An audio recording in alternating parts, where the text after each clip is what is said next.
Welcome to the Not So Kind Regards podcast. I'm Maddy Birdcage. And I'm Caroline Moss. We are done with the digital fluff and pleasantries. And we're here to talk straight about brand building, digital marketing, and personal growth.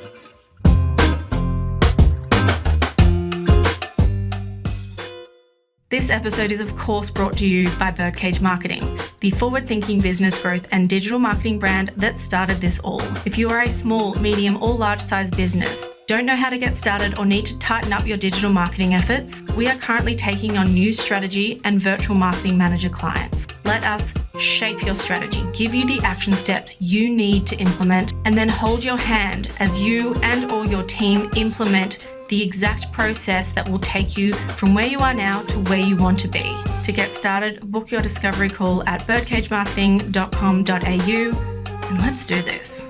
Now, back to the episode. Hi, Caroline. Hey, Maddy. Welcome to my sauna. Thank you. Let's tell the listeners at home why we're doing an episode in the sauna. Because why not? Because I love saunas. I'm a sauna gal. I'm German, and so I've been born and raised with saunas in my life. But I also think it's a really good opportunity for us I want to sweat some juicy ideas out of you. Okay. So today I really want to talk about winning season. Yes. Oh, yeah. Because we did a whole campaign shoot around it where we were at a beautiful home in Mackay, and we're in our best tennis wear. I've been hosting webinars that you've been joining me on for the last couple of weeks for our audiences for free, and I love the idea of winning season. What inspired winning season? Was it a sauna thought? Maybe. A lot of good thoughts happen here. But I think winning season, I actually just saw it on someone's TikTok when it's like, POV, you've stepped into your winning season. And I'm like, running with that. Actually, I should be wearing my winning season hat, because then I made myself a hat. Because, I like to make myself hats. But then I was like, then the webinars kind of came to me because I've been getting TikTok showing me on this day 12 months ago. Like, they've been showing up for me. And I tapped on one. It was like, on this day 12 months ago. And I was still in my old house with that treadmill there, but it was in my garage at the time, and in Mackay, in a garage with no aircon, hot.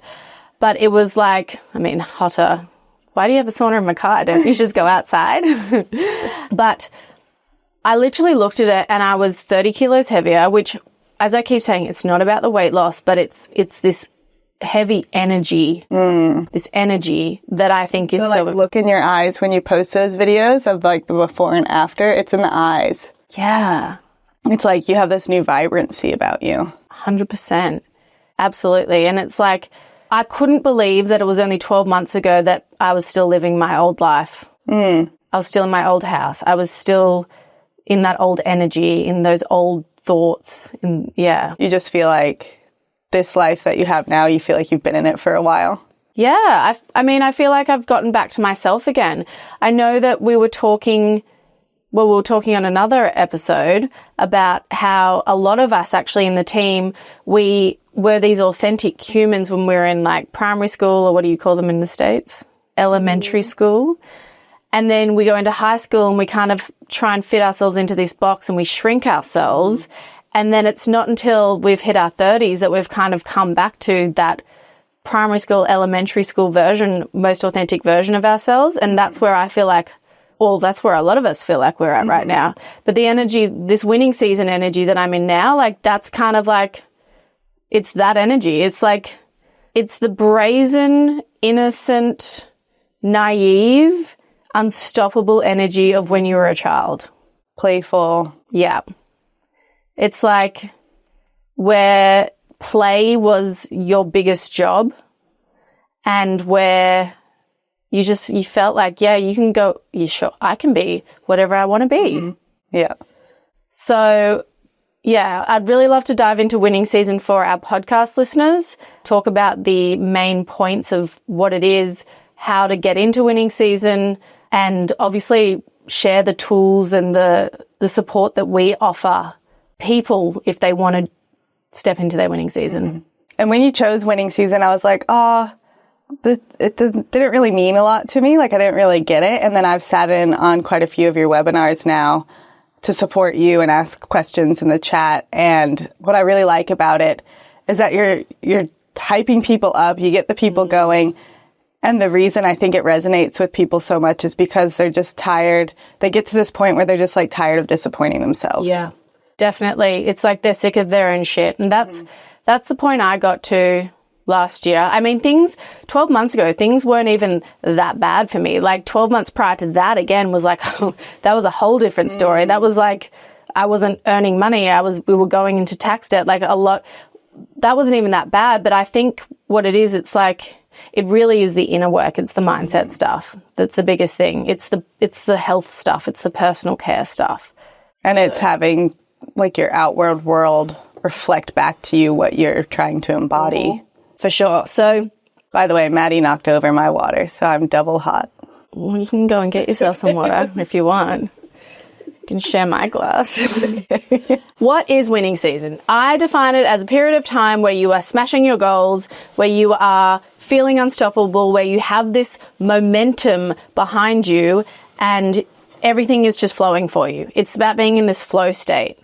Now, you know you're in winning season if you are just hitting one goal after the next. If opportunities are coming to you without you even realizing it, without you working for it, you have this feeling of just like, the best feeling I can describe it is I feel like my skin can't hold my energy. Like I'm literally radiating beyond my physical body. And if you believe in auras and energy fields, which energy fields are 100% real, I almost imagine that my energy field is like expanding, but also really dense and really controlled. And that's what it is as well. You feel like you have this control over yourself, over your life, where if you want something, you get it. Like if you want something, you make it happen. What would you say the opposite of winning season is? The opposite of winning season is you're off season, right? Yeah. It's where things feel hard. Nothing's working out. You're breaking promises to yourself.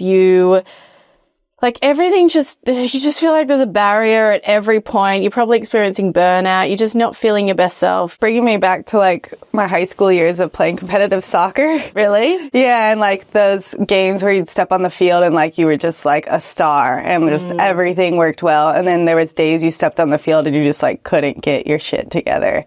And you just felt like you were always one step behind everybody else. And like, then it's like you make one bad move and then you start telling your stories in your head. This is going to be a bad game. This is going to be a bad year. This is going to be a bad week. Is that kind of how you get into that off season? Yeah. The thing is, you can decide winning season isn't something that you have to wait to happen. It's literally a decision. You decide if you want to be in winning season or not, and then you do the things that put you in there, which I'm going to share with you. But yeah, it's like when you're in your off season, it's like you make a misstep and you start to spiral. But that spiral is a choice. Yeah, definitely. That spiral is the stories that you're telling yourself behind that one mistake that happened.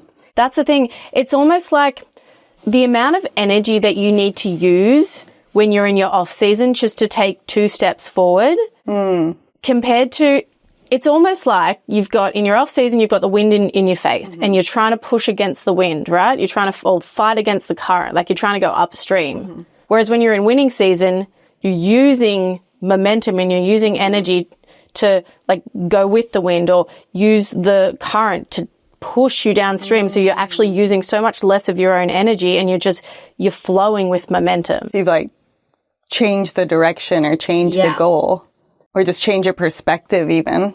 You're not fighting against things. You're going with it. Yeah. That happens in your head. I think that's like resilience. Like I've worked with quite a few clients who work in the mental wellness space and mental health space. And yeah, things I've taken away from working on their copy and reading their books and having conversations with them is that you don't build resilience in the really hard things. You have to build the muscles before then. It's when someone gets your order wrong at a restaurant and you stand up for yourself or you don't let it say, oh, this is going to be a whole bad day. Or like you get in a tiny car accident or just like all those little things that can happen throughout your day that you go, oh, this is such a bad day versus, oh, wow, this is annoying, but I'm going to take it on the chin and not let it ruin my entire day. That's how you build resilience for the really things.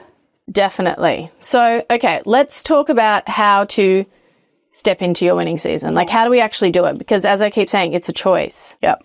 Number one, make the decision. Set the intention. Decide, I'm done. I'm stepping into the winning season. And like, don't make this from a point of like, I'm done and I'm doing it and let's just see what happens. No, we are doing this no matter what. Okay. Number one, make the decision. Number two, figure out who the fuck you are and what you want.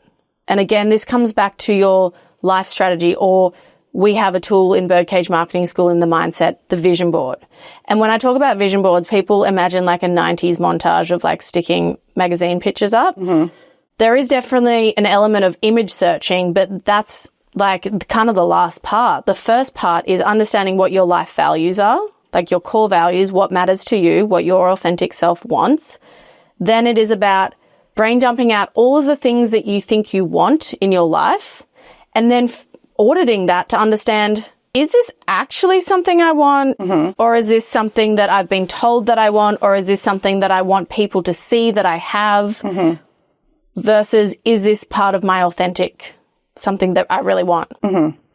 So once you have figured all of that out, then in your vision board, you need to understand, okay, let's just say you have a goal to buy yourself a new car. We figured out this is actually an authentic want that you have, not some ego-driven thing.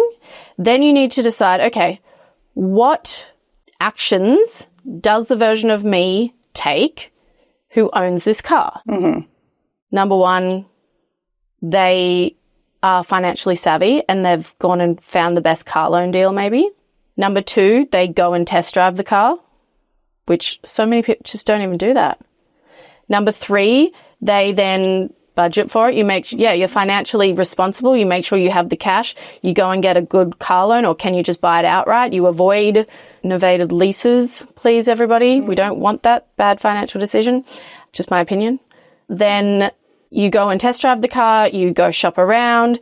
Then you might even be the type of person who's like, okay, what kind of maintenance do I need? Like, do I have someone who comes and washes my car for me or looks after it? Or like, what mechanic am I going to use? Like, really plan out the things, right, that you have, that you need to do. Because that, when you then have all of the things that you want, at the end of this, you then have an action list of things you need to do, and that gets scheduled into your calendar. Then it's not just like, this is a huge thing that I'm working for, but I can't actually grasp the steps that I need to get there. And as we were talking only this morning, Caroline, about you looking at potential new houses to buy, it felt like such an, tell me what you told me this morning. Well, I had a conversation with Maddy a few months ago, and she kind of expanded my mind on, I think, just investments and what you can afford and things like that. And my husband and I luckily bought a house in 2021, right before everything got really expensive. So we're sitting on a bit of equity now. And so I'm not ready to go and jump into a new house. But right after that conversation with Maddy, my husband was looking at real estate things. I hadn't even told him this yet. And then we just saw this house that was like, I said, I want a tree house. I want a house that just feels like I'm up in the rainforest because I live in Cairns. And then he found this beautiful house. And then we realized we could actually afford it. Like, we could afford it right now, but we're kind of waiting till interest rates go up. And we're both very, go up or down? We're waiting for interest rates to go up to see how much we can. Right, yeah. We want to get ahead on our mortgage still and not be stretched. So financially responsible. We're both like very safe people when it comes to money, but I'm trying to expand my brain in a way that still feels comfortable for me. Yeah. It's like a 5-year plan is to buy this beautiful. So patient. Yeah, I am. Because I have amazing neighbors too, and they're my little village with my son too. Yeah. Exactly. I don't want to get rid of them. They're higher on my value list right now than a beautiful home is. But it's like, your current home is pretty beautiful anyway, but it's like what it is. It's like simply by having a look around and then crunching some numbers, you're like, this big, like this more expensive home felt so out of reach, but hold on, I could actually buy this right now if I wanted to. Yeah, exactly. You think things are so out of reach until you do those little practical steps and you're like, oh, wait. And even if it's like, okay, well, maybe it is out of reach right now, like a car loan, for example. You might say, oh, well, this is out of reach right now, but I could probably just go and this car loan, for example, it's going to cost me an extra $200 a week. I don't have that money right now, but how can I get that money? Yeah. Like, how do I get that? Do I need to work more hours? Do I need to talk to my boss about getting some sort of pay rise situation happening? Do I start a side hustle? Are there other expenses I can get rid of? Yeah. Is there something that, can I restructure my home loans? Yeah. Like there's all these different ways of getting things. But if you just this is why a traditional vision board doesn't work. So simply by putting a picture of your dream car on there, that doesn't show you all the things the steps you could be taking that move you closer. Now, there is another step though for each want that you have, and that is your beliefs list. It is about understanding, okay, the version of me that has this thing that I want, what do they believe about the world, about this thing, about their worth? So they would believe things like, I deserve to have a luxury car. Like, let's, for example, say, you're buying the G-Wagon, for example, which no one needs a G-Wagon. But you can certainly want it. For a lot of people, like you, for example, Caroline, someone who's very financially responsible, you would look at that. Let's just say you did want some sort of like a luxury fancy car. I can imagine someone like you being like, yeah, but I don't need that. Yeah. And like, that's a silly place for me to put my money. And like, it's not practical for my kids, and it's not like all of this kind of stuff. But if your heart wants what it wants, you need to realize that version of yourself is like, no, I deserve this car. Having this luxury car, every time I drive in it is going to make me feel so abundant and so so authentic that when I drive it to work, for example, I'm going to arrive at work and make more money, do more good. Yep. And it's like, you then need to match up. So it's like, does the belief that I currently have there, is that what I currently believe? And if the answer is no, you need to write down what you currently believe. And then at the end of this process, you have a list now of the limiting beliefs that you need to reprogram. Yeah. And what are the steps you need to take to reprogram? Is that a whole... Yeah, well, I mean, dive? That's self-hypnosis, that's activations. Are you dying? A little bit. I've got maybe 5 more minutes in me. That's like activations, that's self-hypnosis, that's journaling, that's proving to that's, expanding your beliefs, all of those sorts of things, which is a whole nother situation. And that's even taking a bunch of little like tiny steps, and like that. I don't know. Yeah, what are the tiny steps you could take to start to prove to your subconscious that?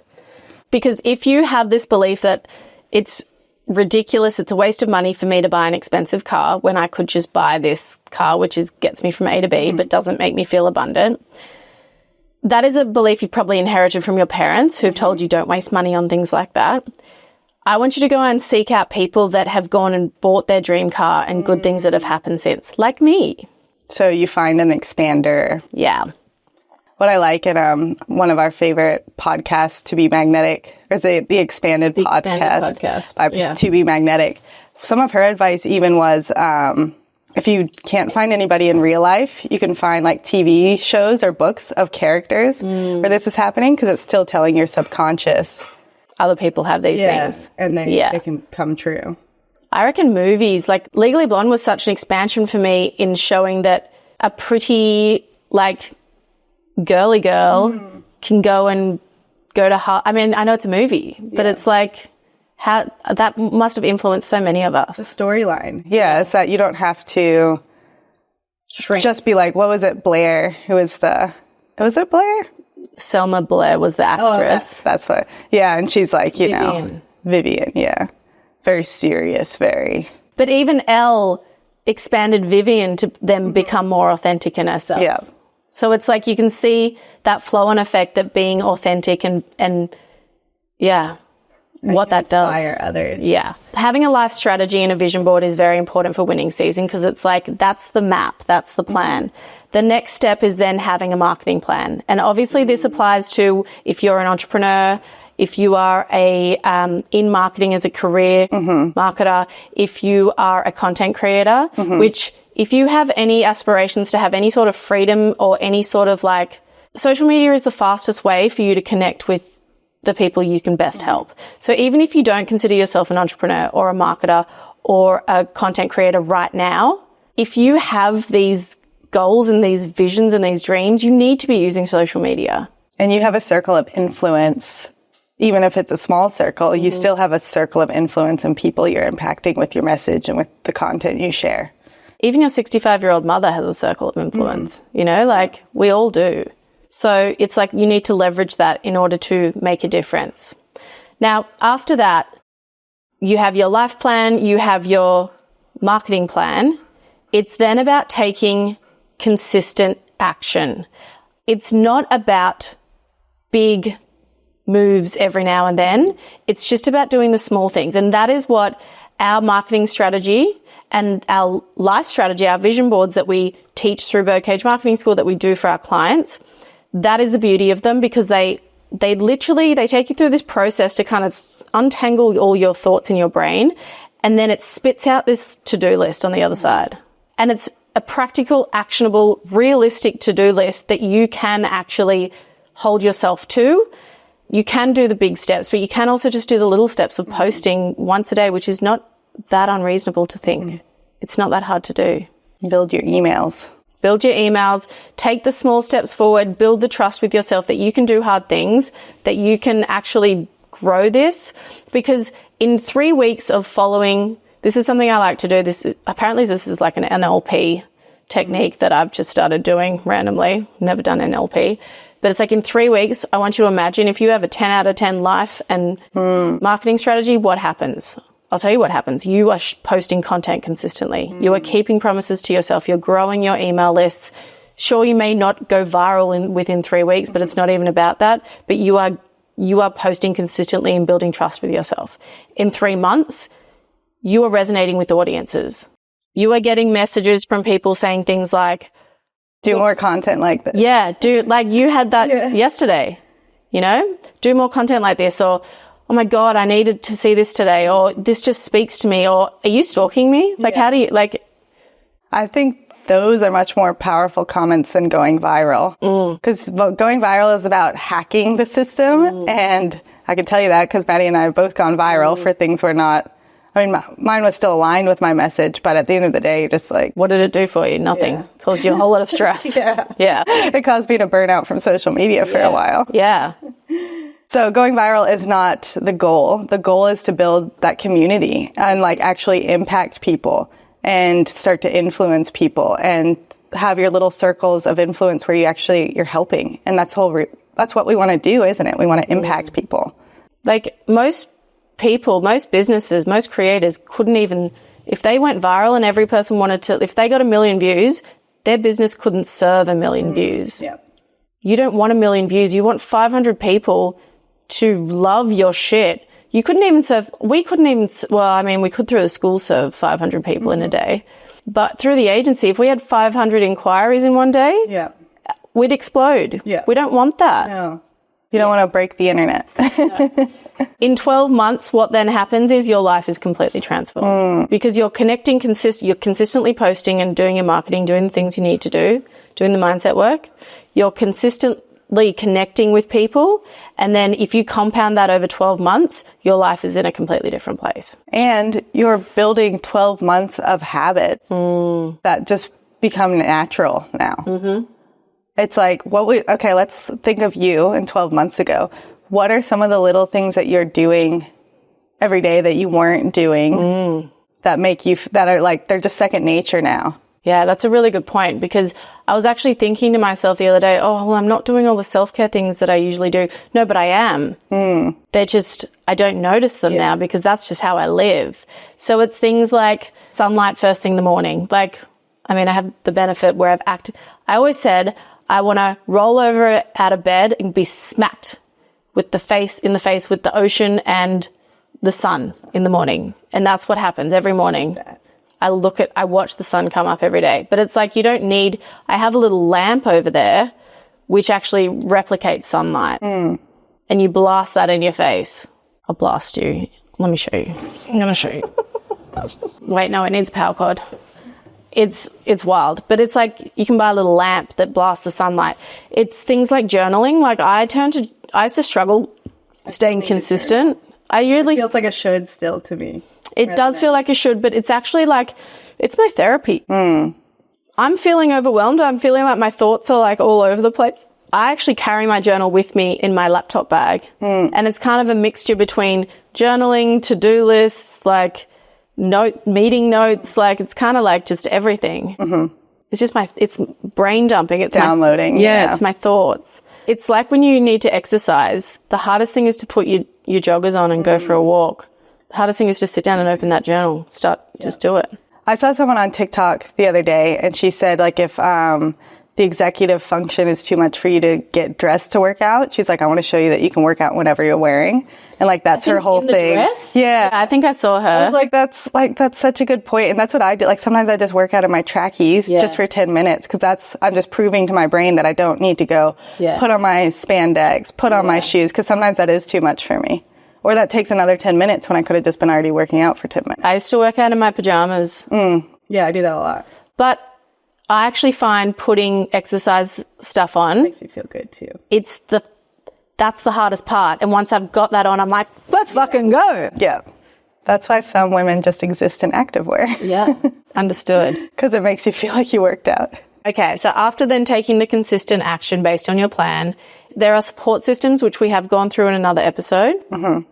It's about having the right support systems. I'm not going to go through them again. It's either in the multi-passionate or the perfectionism episode. We'll add it in the show notes. So you don't have to explain what getting right support means, but can you just expand on that a little bit more? You basically need the 6 levels of support that I've identified that you need in order to live an easy, successful life in your winning season. It's about knowledge. It's about operations. It's about finances. It's about creative support. It's about visionary, holding the vision support. And it's about home, personal care, childcare, like all of the survival, needing to live support things.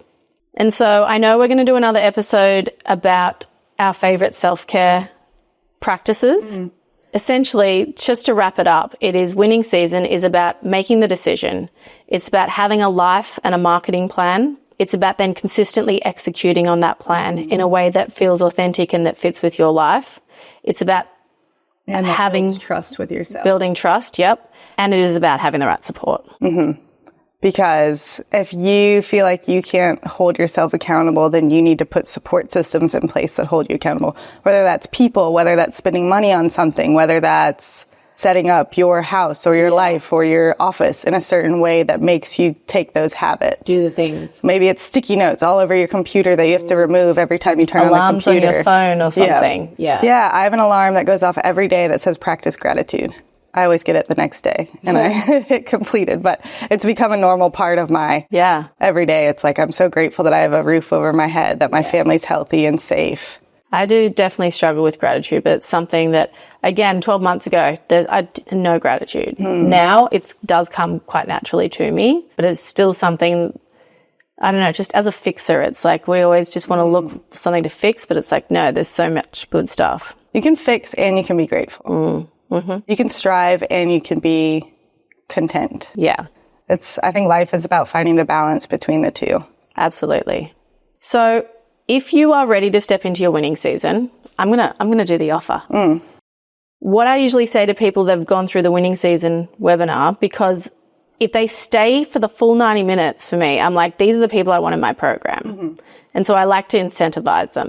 And so I'm going to incentivize you as a podcast listener to this episode, taking $1,000 off the pay in full price of the full library. So that will bring the cost down to Australian dollars, 3,660 Australian dollars. If you're in the US, you are an automatic it's like 2,000 something. It's like, exchange rate is in your favor.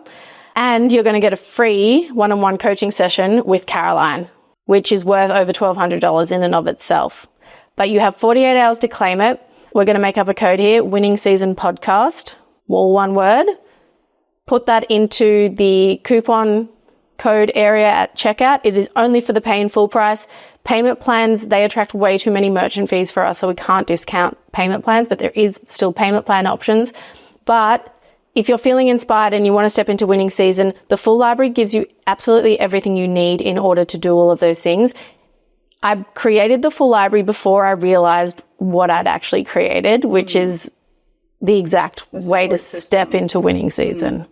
So, and then you can book that free coaching session with me after you've gone through some of the mindset, some of the method, and work out kind of your life plans, and then and marketing plans, and then I can help you untangle it and get you to the next step. Yeah. The coaching sessions, the feedback we've had from them have been incredible. People love it, which I knew because Caroline, she's who helps me. All right. Well, I hope that people can join us in the school. I hope you've got a lot out of this episode and you feel inspired. Make sure you connect with us. Make sure you leave a review. Make sure you DM us. Tell us how you're feeling about things because, yeah, we want you all to be in winning season. Really, we do. We don't want you to be stuck in that feeling of you're always disappointing yourself. You're losing trust with yourself. Because we've been there. Yeah, and it's not fun. It's not fun. This is way funner. Yeah. Doing a podcast in a sauna. And making yourself proud of yourself. Yeah. Woohoo! Bye-bye. Bye.